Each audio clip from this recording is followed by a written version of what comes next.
I've got my fair share of like I've been ghosted so many Oh, the times. ghosting. And it only gets worse. I'm going It to tell you, is it only gets worse as you red. get older.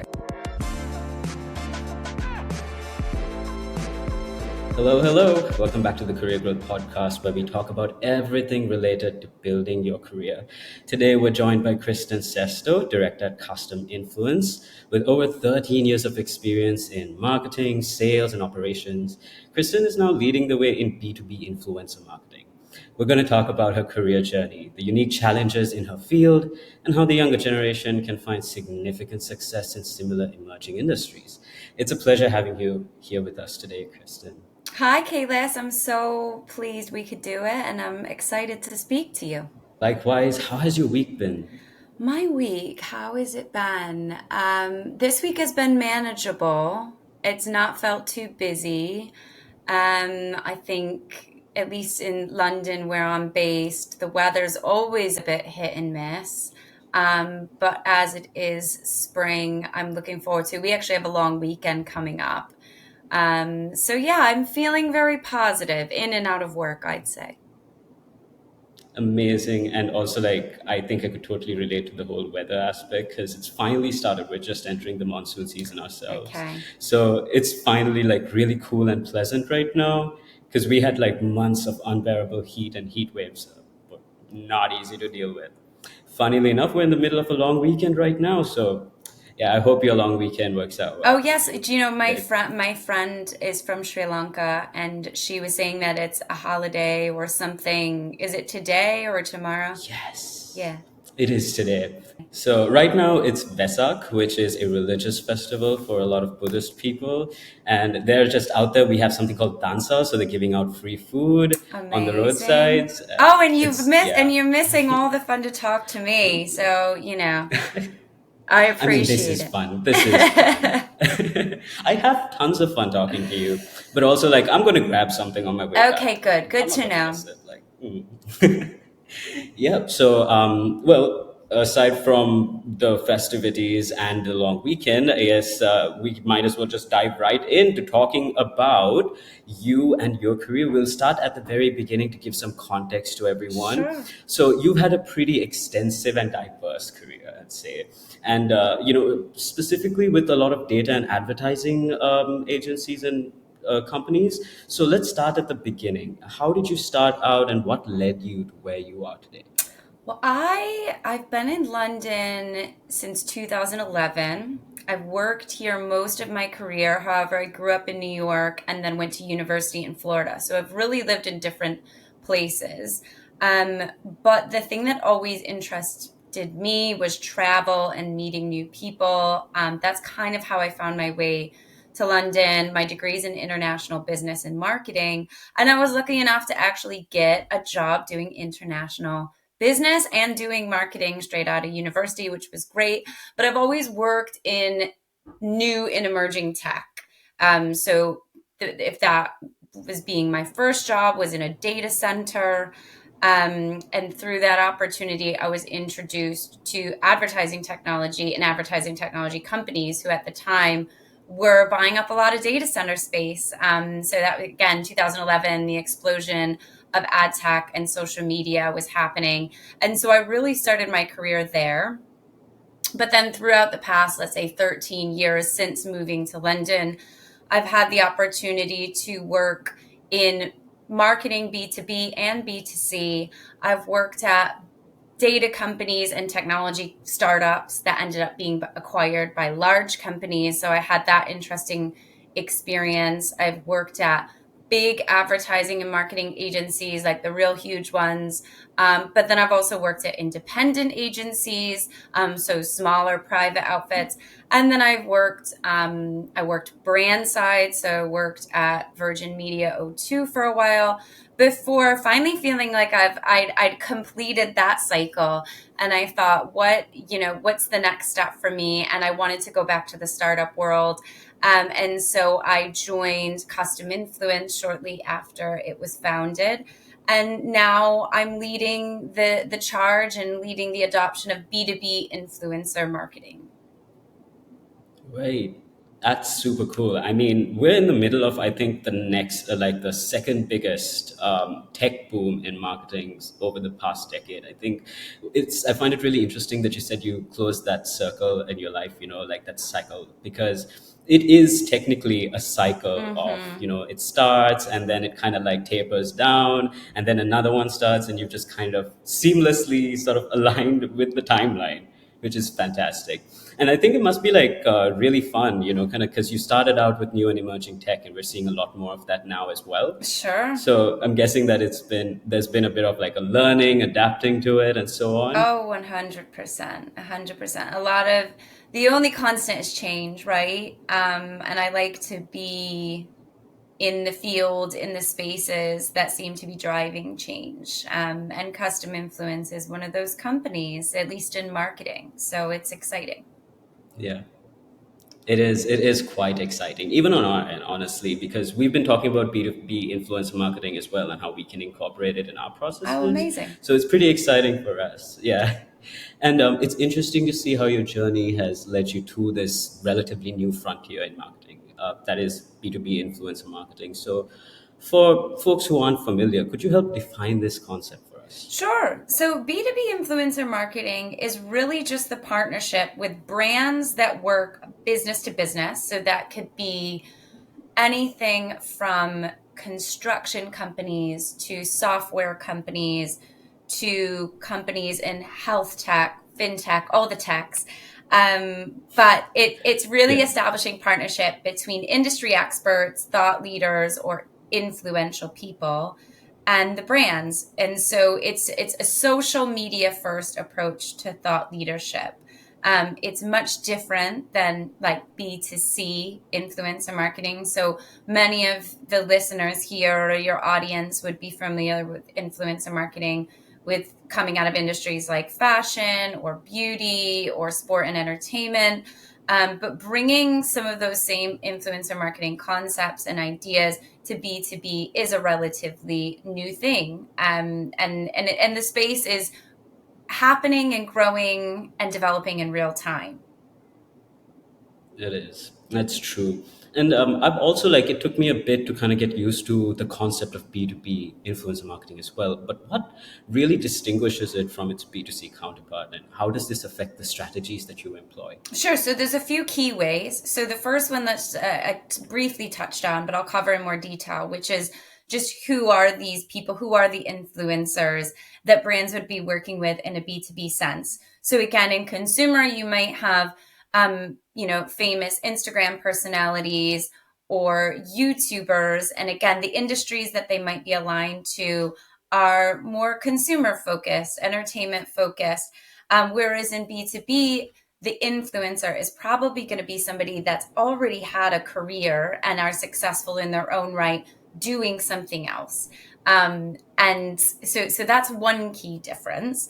We also have, the overall size of their audience and communities in B2B is probably going to be a bit smaller. So again, these aren't, mass market industries, or people leading, fashion, entertainment. Again, they're going to be Yeah. probably more focused on niche topics. So, for example, it could be somebody that's a software engineer or a developer who is really, focused on educating and upskilling people in their field. So yes, you have the size of the audience is going to be a lot different. And then, where partnerships take place and the types of content that's produced is also going to be different. So, in that, let's say that the hero content in an influencer partnership that runs B2B is often going to be quite different. It can be a piece of research that's being shared, or an ebook, or an influencer hosting a webinar on behalf of the brand. So that type of partnership is going to look different. And finally, I just want to add that in B2B industries, the sales cycle or the path to purchase is going to be a lot longer than in B2C. And so the nature of partnerships in B2B influencer marketing are often not very transactional. So it's not going to be Right. somebody posting something with the aim of that audience or that viewer making an immediate purchase. It's more longer term, again, educational, driving awareness, introducing their Yeah. audience and professional networks to that brand. Right. That's pretty incredible, honestly. And Mark, it is really evolved because I do recall there was a time when even working in social media was scoffed at. But Exactly.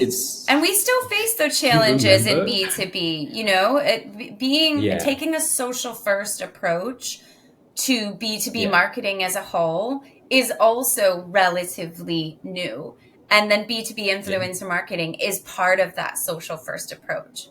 So, Yeah. yes, it can be very new, and many companies are still not doing a lot of these things. I'm actually really interested in learning more about the industry reception, but before I dive into that, because who boy, I do have questions. So I do want to know a little bit more about your own tradition, like transition from the traditional marketing, what we now call traditional, but back then was kind of like new and innovative. Hmm.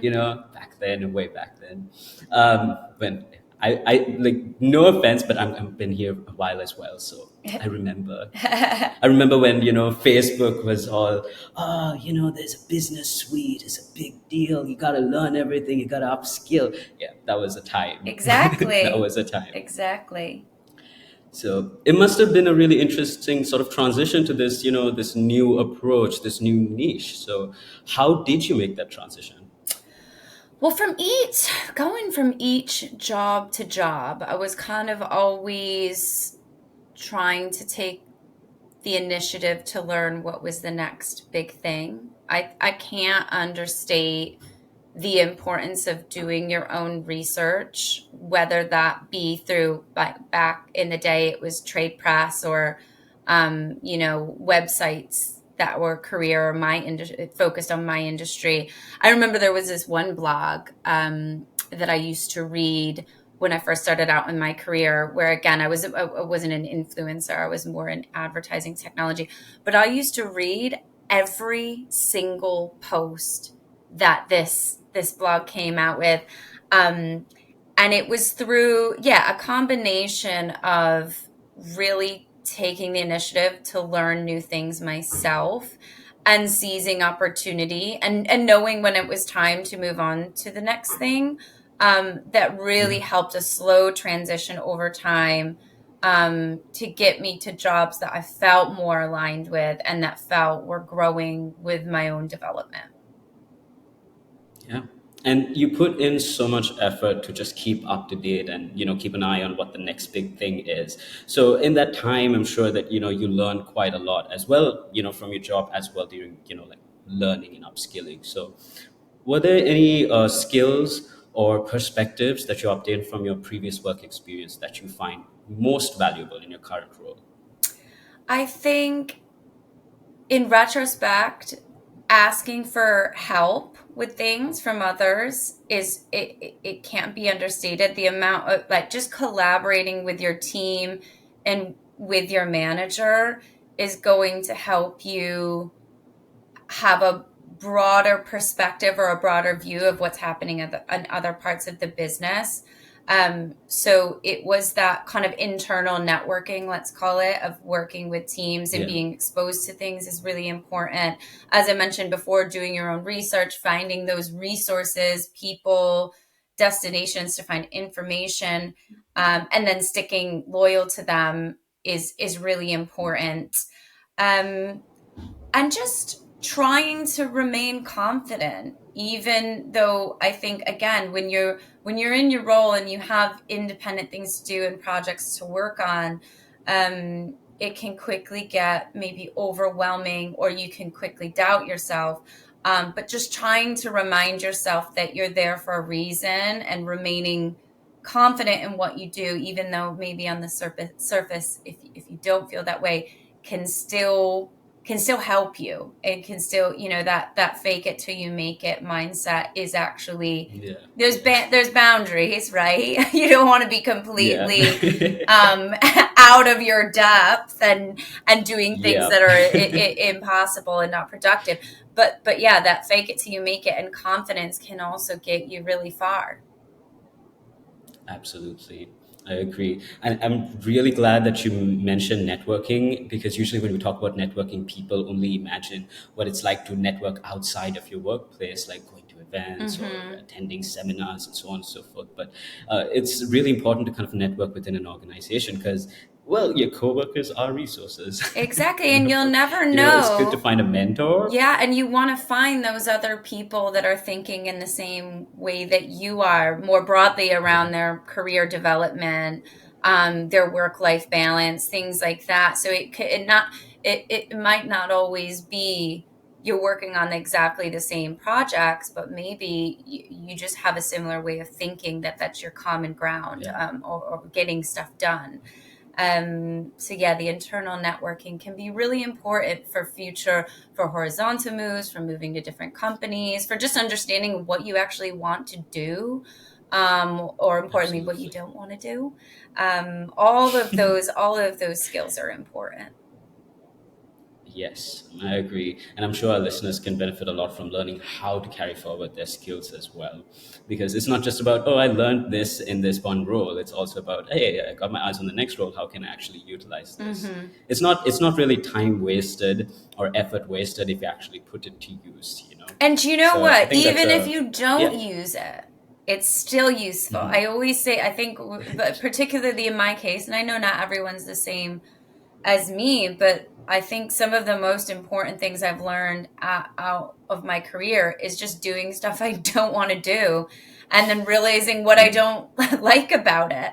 Not everyone is going to have that, that horizon point where you're like, that's where I'm going. A lot of people need to try stuff and do stuff and waste time to Yeah. get some direction. Absolutely.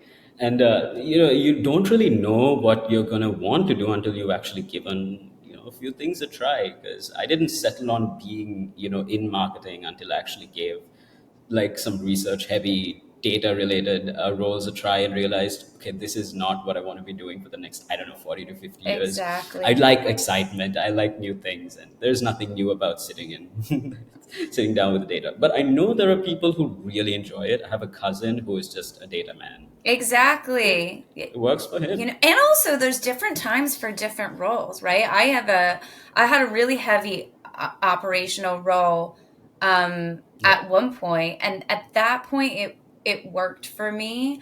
I liked just getting my head down, learning really intricate or involved parts of what I was working at the time, and that Yeah. worked then, and that might not always work in the future. I think having that mindset of nothing is permanent is really, really powerful, especially when you need to get through a single day. Yeah. Absolutely. Yes, that sense of permanence is, it's not even, okay, so I just like, I know, we were talking very specifically about, uh, like making sure that whatever you're doing is what you really want to be doing. But it kind of reminded me of this news report that I read, that I watched recently, and they were talking a bit about how Gen Zs in particular don't like to stay at one job, at a Mm-hmm. one single job for a very long time, and people were kind of like annoyed about it and they seemed upset. But then there were other Gen Zs who were sort of like, we will stay if it's exciting because we need new things and we kind of need a direction and we want to make sure those new things kind of lead us in that direction. So we're asking questions. So there is that debate. It's still raging on and on right now, this very moment. So what are your thoughts on that? How have like, have you, do you work with a lot of Oh, Gen Zs it's yourself, like such the it's younger such folks? a I have so many opinions on it. So there, and I see it from both sides, right? I think that yes, you should not stay in a job um for years on end that you're unhappy in if it's not exciting. Um, but equally, you need to give things a chance to have genuine learning opportunities. And so there is value in doing things, as I said before, that you may not want to do forever because you will properly learn what you don't like and how to optimize your job and career in the future based on that. but there's probably Yeah. a period of time that real learnings are actually acquired in, and that to me personally is not a few months, right? I think, and there is value in making a Yeah. commitment for a reasonable amount of time, despite a role not being perfect. And so I think, I've worked with people in Gen Z. I do right now. So yeah, my overall view and advice is that don't make it a habit. If you're doing loads of stuff and you're moving loads of jobs, Yeah. and you're not leaving enough time to learn, that is Yeah. Yeah. probably longer term going to cause more challenges than sticking in Yes. a job that maybe you don't think is amazing. So yes, please find the balance is my advice to Gen Z, because there's lessons to be learned on both sides of that argument. Yeah. Find a way to maintain that balance, Mm-hmm. because there's even like at capital placement, what we usually recommend is that you go for longer periods of time, you opt for longer internships, because you need more time, especially at a young age. It's the Mm-hmm. best time to absorb as much as you can, because you can, like, there is such a thing as overtaxing yourself, yes, but when your brain still works that well, it's good to use it while you can. Exactly, exactly. So just to get a conversation back on track, and I'm going to shift gears a bit. So, like I said, I'm really curious about how B2B marketing, influencer marketing, was received by the industry. So, to date, have you encountered any misconceptions or challenges in terms of convincing businesses of the value of your field? Oh, And was there any pushback? definitely, definitely. You're always going to face challenges. Oh, I think the first one to call out is just, again, that difference between B2B influencer marketing and B2C influencer marketing. Because this is more of a B2C thing, you get a lot of questions. And so we've had to do a lot of work to educate potential clients on that. Um, with that the brand safety element of partnerships, is a challenge, or maybe a misconception is that, if you work with somebody that's an independent voice or a creator, are they just going to go rogue and say whatever they want about a brand? And so we've had to, again, do that education piece to make clients know that it is not just a free for all. And, influencer partnerships still require approvals and draft copy and collaboration. yeah. So there's that piece as well. Just the way that our clients plan and think about the channel, we talked about it before, but B2B social strategy and social media strategy for B2B companies is relatively new as well. And so just the planning and thinking around how something like an influencer marketing partnership can Yeah. fit in with their broader social strategy, and make sense is it can be challenging, because they're almost like, where do we start? And then a final one is just measuring and encouraging clients on, return on investment is a huge thing. So they want to know. Yeah. Everybody wants to know, if we're spending this much money, how much money are we going to get back? And for something like influencer marketing, as compared to more measurable marketing channels like paid ads, it's going to be more difficult, right? Because you have more Yeah. humans involved. It's less transactional. It's less buy now. And that means it's less measurable in many ways. And so calculating return on investment, is Mhm. another big challenge. Yeah. I mean, yeah, I agree, because I've kind of been in a position like in past where I recall one business owner approached us and asked me, "Hey, I want like three articles on your site about our products. How much money will we make if we invest in this?"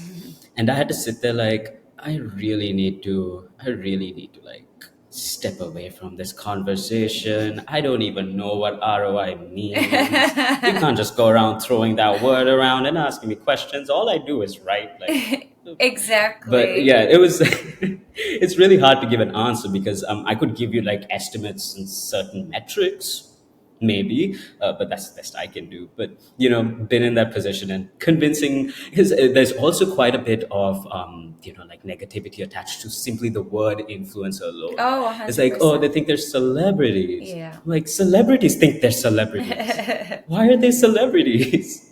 you know like, Exactly. okay, great. And you're never going to stop getting questions, particularly with anything new.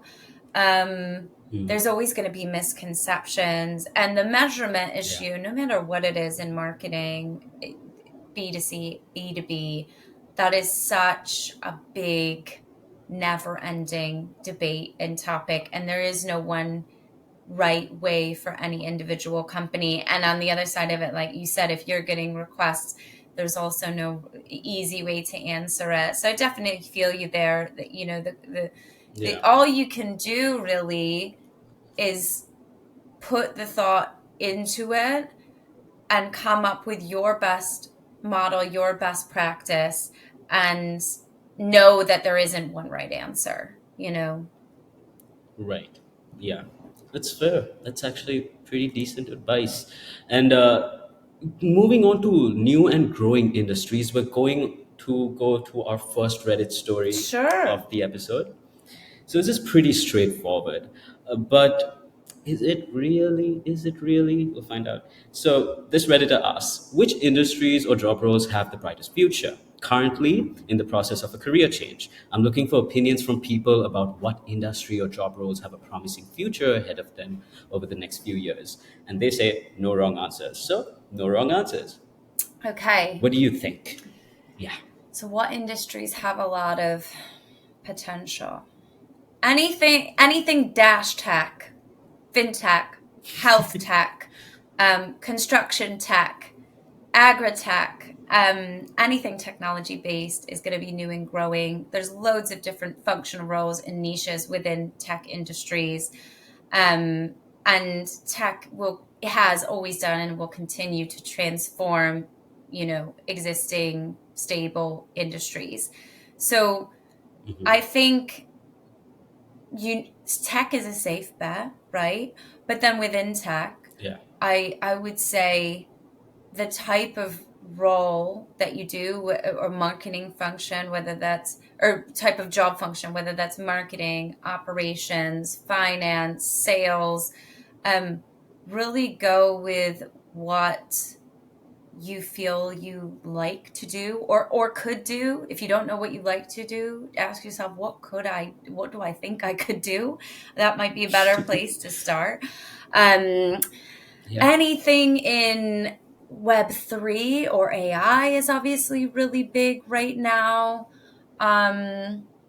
But I think trying to understand what has the most potential, again, is a balance between what seems to be getting buzz and what you think you could actually do without hating it. So find that balance, Yeah. and and there's other industries too. There's more creative industries that you can pursue. Health, wellness, Yeah. well-being, that's another huge and growing industry. And don't limit yourself. I think another thing in terms of like industries to enter or jobs to enter is like, maybe don't limit yourself to thinking you have to have a 9 to 5 or you need to be working at a computer. Think about the environment you want to work in, Yeah. and what seems to be forward thinking or progressive in that way as well. Yeah. I mean, there's no point in denying that technology and evolving needs are shaping new areas, new industries. B2B influencer marketing would not have been a thing if, like, TikTok didn't make influencers such a staple in Mm-hmm. everything. So I guess there is an eventual pipeline where things like health tech or med tech and Mm-hmm. then fintech, all of these will eventually crop up. But I'm also seeing like this sort of need that people are falling back on for nostalgia, and it's kind of like kind of contributing to the resurgence of certain like heirloom industries, for example, even in my own country, like batik production and like basket weaving. It kind of died for a bit, like for a long time, but nostalgia is driving these industries back up again, which is kind of fun to see. But with all these new fields emerging, there's a interesting dynamic at play, especially when tech is at the forefront, Mm-hmm. because we're seeing these industries level the playing field in favor of younger workers. The same playing field that was traditionally dominated by large corps or more experienced seniors in the field. So, what are your thoughts on this?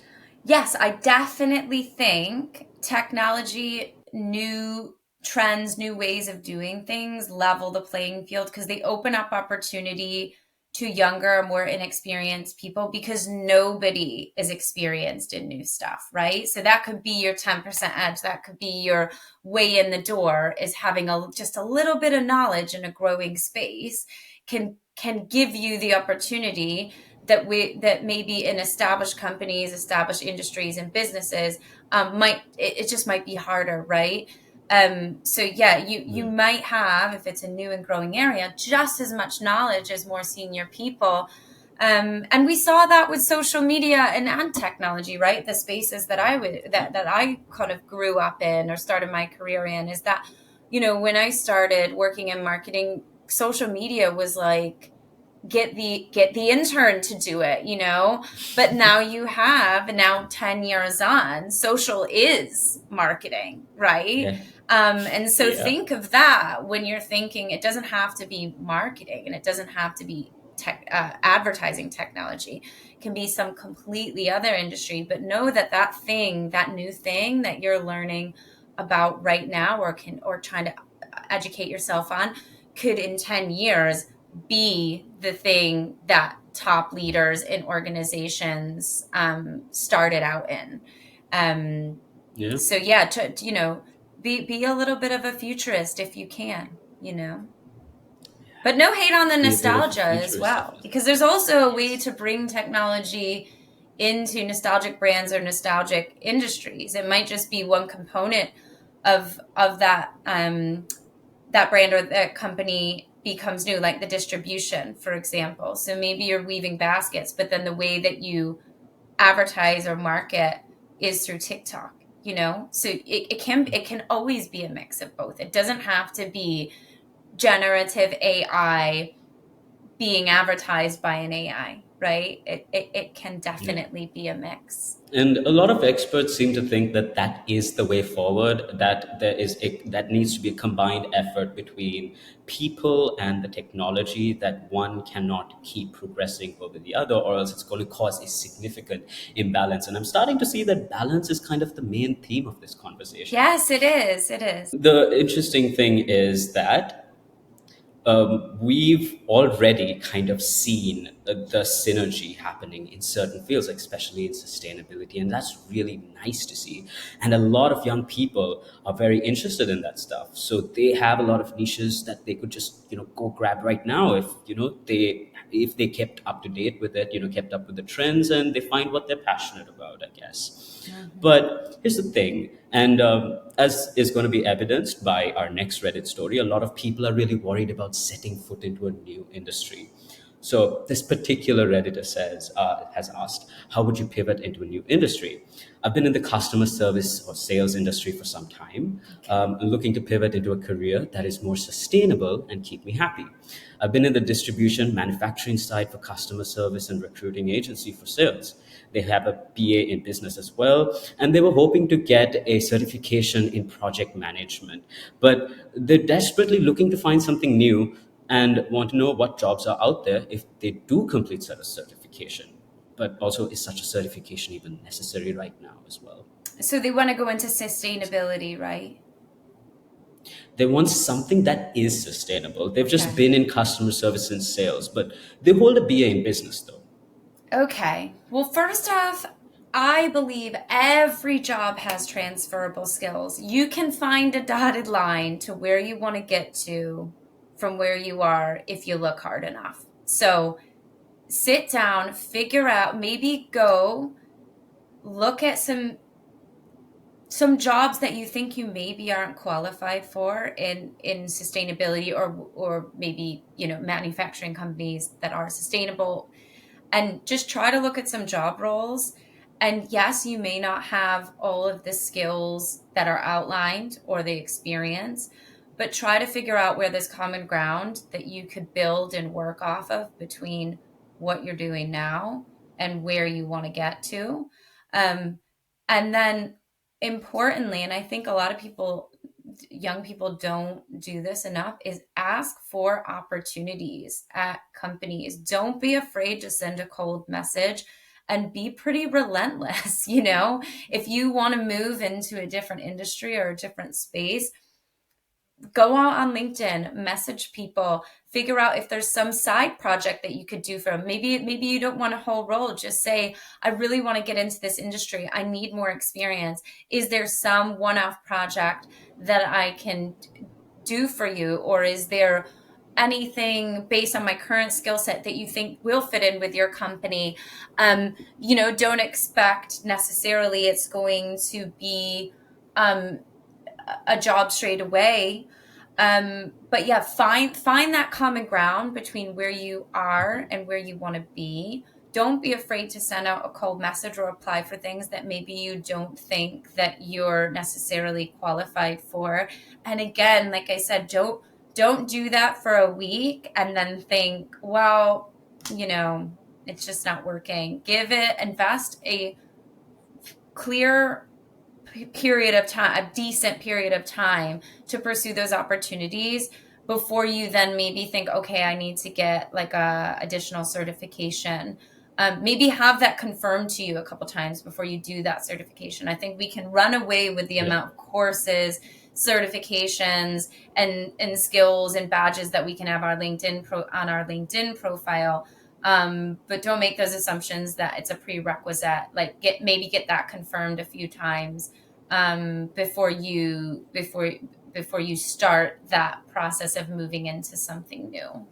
absolutely. And I think it's really important that, you talk to people who are already established. Like this person in particular wanted to get into project management. So there's surely professionals, there's blogs online, there are There's threads, there are communities groups. and more Yeah. actually, because we work with Yeah. industry influencers more and more. There's loads of people that are successful in their career that want to open up doors to people that don't have the experience or don't know the way in. I know, particularly in fields like cybersecurity, there's communities.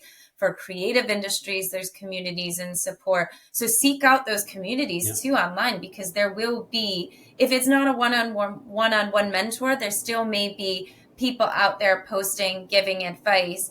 And try to Absolutely. embed yourself in those communities. And again, don't be afraid to send the cold message. And also, don't take it personally if people don't get back to you. That's another thing. It's very Yeah. human to and exposing to send something out, and then if somebody doesn't answer, you feel a bit defeated. I still feel like that with my job, with trying to get business. That never goes away. The sooner you can be okay with the fact that not everyone is going to want to make the time to help you or buy from you, the better off you'll be throughout your life. You just got to keep banging the drum and trying, and to do what you can do. Yeah, that is really good, advice for folks who are a bit rejection sensitive. I'm not talking about myself. Uh, really heartwarming words to hear, but honestly, yeah, it is true. And I've got my fair share of, like, I've been ghosted so many Oh, the times. ghosting. And it only gets worse. I'm going It to tell you, it is only gets worse as you red. get older. I've done whole projects and proposals for companies Yeah, and sent them the hours of my life that they've already spoken to me as well. And then you send the work, no one's paid you yet, and because they haven't necessarily agreed to, and crickets. So it just, again, for younger people listening, that is never, unfortunately, that's never gonna stop. You just have to be more comfortable with it. yeah, that is very unfortunate, but it is also the It's truth. life. Tis life. Yep, tis life. So we spoke about the industry-wide shift in dynamics. But let's move on to a broader societal one, because now all this equal opportunity, like this talk of equal opportunity and how newer industries will really level the playing field aside. So we also need to consider what the societal implications of these opportunities and changes are. So could this contribute to larger narratives of social progress and equity? Oh yeah. So you mean like the with all of the, let's say, social mobility, or people entering the workforce in a more equitable way, what are the impacts Yeah. on society with that? Yeah, like on a larger scale, because when we're not talking about what it would do within a company or within an industry, could it impact policies?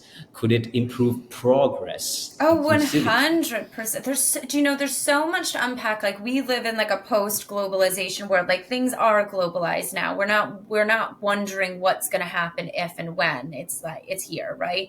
And so I think every organization, whether you are private or a startup or you're a huge corporation, need to look at your workforce, their skill set, their life stage, their socioeconomic factors, and understand how you employing them and how Mhm. you as a company, what you do, how that affects the broader picture, the macro view.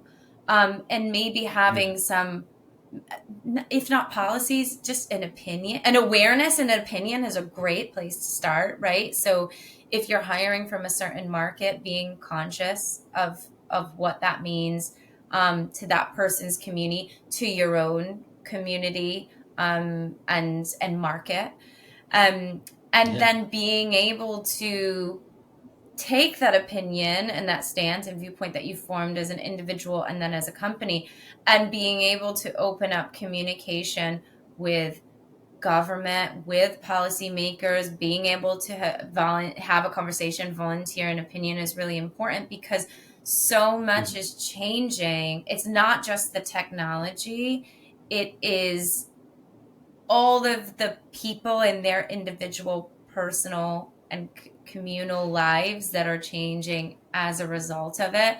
And as a step, yeah, yeah, so a step one is just having awareness of that, which I think yeah, a lot of companies don't have, or people don't even think about. They're thinking about, I want to find somebody that can do job ABC for me. They're not thinking about how our communities are changing, or how the world is changing because of it.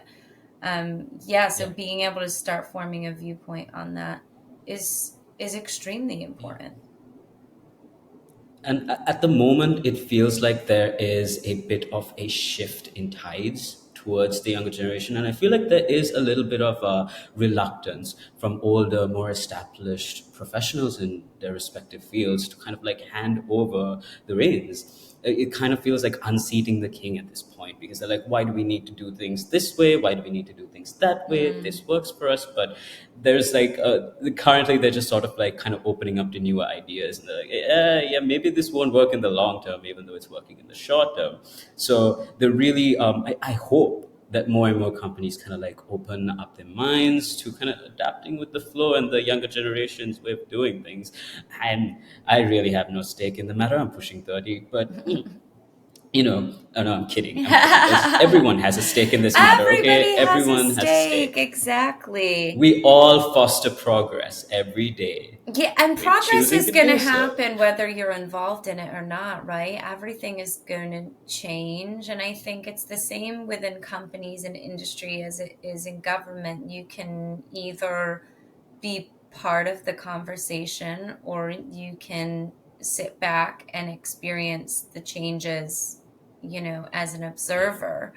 um, and different leaders will have different viewpoints. I think different leaders probably are, they don't want to change, they don't want to be seen on the back foot, whether that's with technology, ways of working, Yeah, things like work-life balance, and like I said, the societal just conditions of a workforce.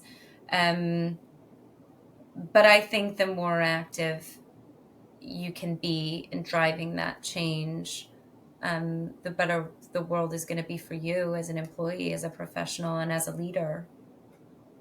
Yeah, I agree completely. And I think that's something that we all need to internalize as well, because there'll come a time when, Gen Zs are the leaders at the top, Exactly. And isn't and they'll it have to funny like how contend everyone with always this met? issue Yeah, too. at one time, the boomer generation were the young people. And so maybe it's just a trend too that the younger generation is always going to be different. Of course, the world is Yeah. different. And so their way of thinking, their way of doing things inside of work, outside of work, is always going to be different. So it will be really interesting. I sometimes think about that. I have two young kids, and I always think about how are they going to be doing things, and are they going to think I'm a dinosaur? Exactly. I'm this person now, almost 15 years into my career, saying I've always been at the forefront of change. But what happens when they're entering the workforce? I would like to think that I'm still that change agent and driver, but maybe it will be different. And I just hope I can remember that and be conscious of that when new ideas are presented to me. Yeah, I think kind of struggling with cognitive dissonance on a daily basis as we grow older is going to just be part. It's part of growing older. Mm-hmm. There are things that I don't understand, uh, and sometimes I have difficulty kind of like getting on board with it. But I do my best to like read up on it, be like, oh, okay, we're doing this now. It's cool. It's cool. I get it. I understand, and yeah, that's just part of the process. But to talk a little bit more about switching industries itself, because there is a question that's on everyone's minds. It's just that when you actually sit down with yourself and you ask, should I switch? What would happen to my career? Is this the end of my progress? Is it going to be Mm, possible to start from the bottom? And this particular redditor has also asked a similar question. They're wondering, will switching industries hurt my career in the future? Well, what do you think about this? no, no. We live in a world now where if you are doing the same thing in the same industry for your whole career, I would think that's very surprising, right? And what I believe is that life is short, but life is also long. You've got to take risks. You've got to make changes. Certainly don't be reckless with your choices if you know that deep down you feel a great deal of discomfort with change. Obviously, not everyone, there's going to be people that are more and less risk averse by nature and follow your heart. But as a blanket piece of advice or rule, what I would say is, definitely don't hesitate completely switching industries. Like I said in the beginning, everything is a learning experience if you give it enough time.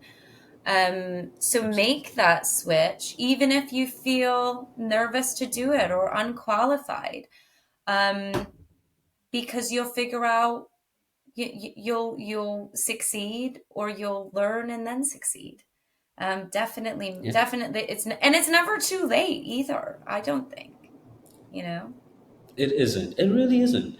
I mean, it does. I feel like it gets harder, and people kind of settle into that mindset of it's too late, because when you're a child, often you have fewer things that require more of your time. I feel like kids have more hours in the day, Oh yeah. so they are at the free. They have the freedom to do stuff. And I'm like, I'm a father of three cats. It's Yeah, just too I was much gonna work. say, do you know I was just. what? Once you're a parent, like I said, a I'm parent. not comparing cats to kids, but No, I'm sure but you you know have a what? harder Any time. responsibility, any But responsibility, whether you're a yeah. parent, whether you're a pet owner, whether you are a carer for older people, or people that just have needs, I will say that as that level of responsibility goes up, and you can be less individualistic, it will be harder to change industries. I don't want to Mm, sit here and say it's never too late without that caveat. I'm going to be honest, yeah. most of my friends who have a great deal of responsibility in their lives, they have, and that, again, that could be financial in nature. It doesn't have to be other people necessarily. Um, would Yeah. most of them change industries at this point? Probably not. It's about how bad do you want it? How bad do you want to make the Yeah. change? Most people like to live in comfort. Let's be real. And so they won't. But if you do want Mm. it, everything you want is on the other side of fear. Everything, you're always going to have these hesitations, these reservations around making a change in industry. And that's why very few people actually do it. But I would never discourage somebody who's thinking about it and on the fence about it. If you've gotten Yeah. that far, just make the jump. Yep, it's on the other side of fear. I feel like I should get that tattooed Yeah, that's or like a, something. It sounds like a that's a quote. on the I other don't side have of many fear. quotes up Success here. is on the other side. I don't have many quotes up here. That's one of them. Don't expect any more. It's a really good quote, honestly. Yeah, tattoo worthy, 100%. But yeah, I feel like there has to be a lot of thought involved, some like planning, doing some budgeting, because when you're making that switch, you can't expect to immediately get a job. Exactly. I know people who've switched from academia to content creation, and it takes some time to like gather your Oh, samples, build yeah. your online profile, reach out to people. Not everyone's open to it, but if you have the time and you're financially like kind of stable, maybe that's a time you could actually sit down and think about it. Exactly. But I do think that for those who are just starting out, there's a more strategic aspect to consider, because especially if we're talking about emerging industries, so these newer fields and industries, they take time to stabilize. So the learning curve that a lot of people have with traditional established fields is very different to this, because Mm-hmm. what's been established, people know a lot about it.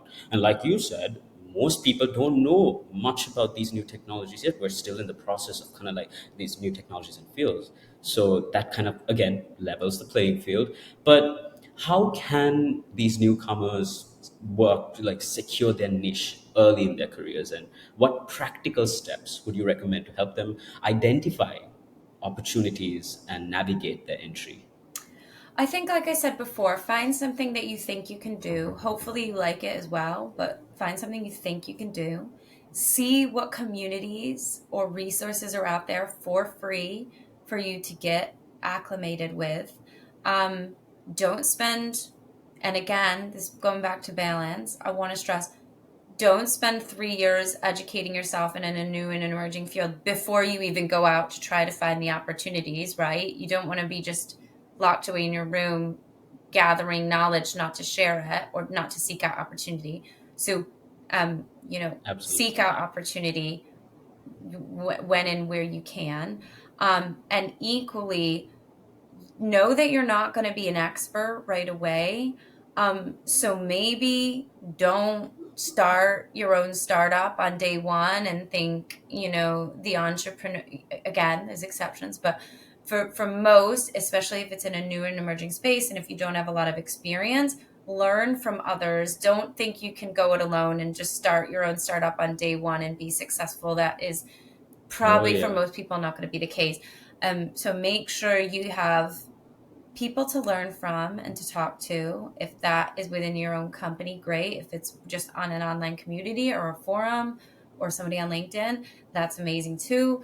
And be patient, but don't sit on it too long, right? So I would say, Yeah. me, if it was me and I was going back and I was learning something completely new, I might want to get my head down and really understand that space for, I'd say, a couple months, 3 4 months to me. And again, that's maybe that's hours a week. You're not just like scanning an article one day. Maybe that's a couple hours a week of deep work where you're learning to get that space, and then after a couple months maybe you're ready.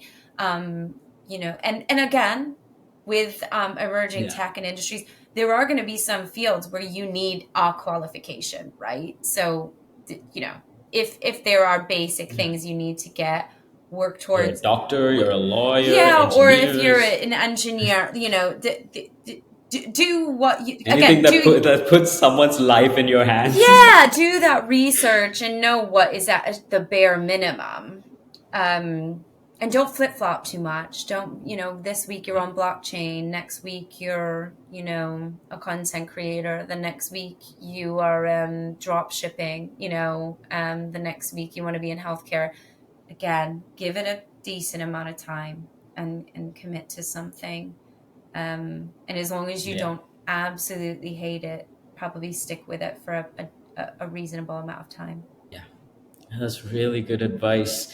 But before we wrap up, I do have to ask you for one more piece of Sure. advice. So let me just dive right in then. Given the relatively new and rapidly evolving nature of B2B influencer marketing, I'm sure that there are tons of people who are like, I want to do this. I want to work with influencers. I want to figure out how to do marketing with these influencers. I want to know how to sell this pitch. I'm sure there are lots of young people who are really curious about that. But is there a piece of unconventional advice that you could give these folks? What I would say is form your own unique opinions and don't be afraid to share them and speak up, um, in a way that is has curiosity at the heart, right? So don't be afraid to ask for advice, to message people, to go out on a limb and try to create opportunities for yourself, and don't just regurgitate information. I mean, you can do that if you're really not confident, and you're starting out. Maybe you're not strong enough to have your own opinion, but try to form your own opinions and share them. That was fantastic advice, and I hope our listeners put it to use immediately. So, thank you for joining us today, Kristen. It was genuinely such a pleasure talking to you. It was good to talk to you We had too, fun. Kalis. See, I And told you we'll have yeah, fun. I know. Thank you so much. And I hope this conversation can help someone somewhere. I'm pretty sure it will. There were fantastic insights. And well, two said some people somewhere. Make sure to follow us on all our social media. That's Instagram, there's TikTok, there's Pinterest. And of course, we've got blogs on our site covering pretty much any topic at capital-placement.com. And if you enjoyed this episode, please stay tuned and don't forget to reach out to us with your questions. We're more than happy to answer them. So thanks for listening, and I'll see you next time.